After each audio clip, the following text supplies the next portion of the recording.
ഉത്തരാഖണ്ഡ് ദുരന്തത്തിൽ കാണാതായവർക്കായി തെരച്ചിൽ ഇന്നും തുടരും. മോശം കാലാവസ്ഥയും റോഡുകൾ തകർന്നതും രക്ഷാപ്രവർത്തനത്തിന് വെല്ലുവിളി. 12 ഗ്രാമങ്ങൾ ഒറ്റപ്പെട്ടു. ഗംഗോത്രിയിൽ കുടുങ്ങിയ മലയാളികൾ അടക്കമുള്ളവരെ എയർലിഫ്റ്റ് ചെയ്ത് പുറത്തെത്തിക്കും. ഇതുവരെ രക്ഷപ്പെടുത്തിയത് 190 പേരെ. 50% തീരുവ ചുമത്താനുള്ള US പ്രസിഡന്റ് ഡൊണാൾഡ് ട്രംപിന്റെ തീരുമാനത്തിൽ കടുത്ത അതൃപ്തിയുമായി ഇന്ത്യ. നടപടി യുക്തിരഹിതവും അന്യായവുമെന്ന് വിദേശകാര്യ മന്ത്രാലയം. റഷ്യയിൽ നിന്നുള്ള എണ്ണ ഇറക്കുമതി നിർത്തില്ല. സ്ഥിതിഗതികൾ മുതിർന്ന ക്യാബിനറ്റ് അംഗങ്ങളുമായി ഇന്ന് ചർച്ച ചെയ്യും. SCO ഉച്ചകോടിയിൽ പങ്കെടുക്കാൻ പ്രധാനമന്ത്രി നരേന്ദ്രമോദി ചൈനയിലേക്ക്.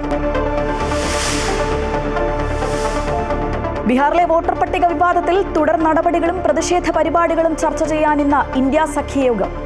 അമേരിക്ക ചുമത്തിയ താരിഫ് വർധന പാർലമെന്റിൽ ഉന്നയിക്കും. ഇന്നും പാർലമെന്റ് പ്രക്ഷുബ്ധമാകും. ഉപരാഷ്ട്രപതി തെരഞ്ഞെടുപ്പിനുള്ള വിജ്ഞാപനം ഇന്ന് പുറത്തിറക്കും.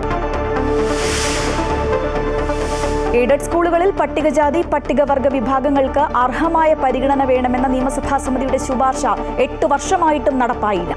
സ്വകാര്യ മാനേജ്മെന്റുകളുടെ ഭീഷണിക്ക് മുൻപിൽ മുട്ടുമടക്കി സർക്കാർ. പുനർഗേഹം പദ്ധതി വഴി സംസ്ഥാന സർക്കാർ തലസ്ഥാനത്ത് നിർമ്മിച്ച പ്രത്യാശ ഫ്ളാറ്റ് സമുച്ചയത്തിന്റെ ഉദ്ഘാടനം ഇന്ന് മുഖ്യമന്ത്രി നിർവഹിക്കും. താക്കോൽ കൈമാറുന്നത് 400 ഫ്ളാറ്റുകളിൽ പണി പൂർത്തിയായ 332 എണ്ണത്തിന്റെ. പദ്ധതിയിൽ ഇത്രയധികം വീടുകൾ ഒന്നിച്ചു കൈമാറുന്നത് ആദ്യമായി.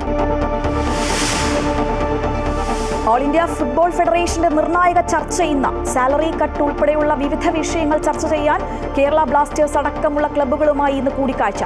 AIFF തർക്കത്തിൽ സുപ്രീം കോടതി ഉത്തരവ് വൈകുന്നതിനാൽ ഇന്നത്തെ യോഗത്തിൽ മാത്രം പ്രശ്നപരിഹാരം സാധ്യമാകില്ല എന്ന് സൂചന.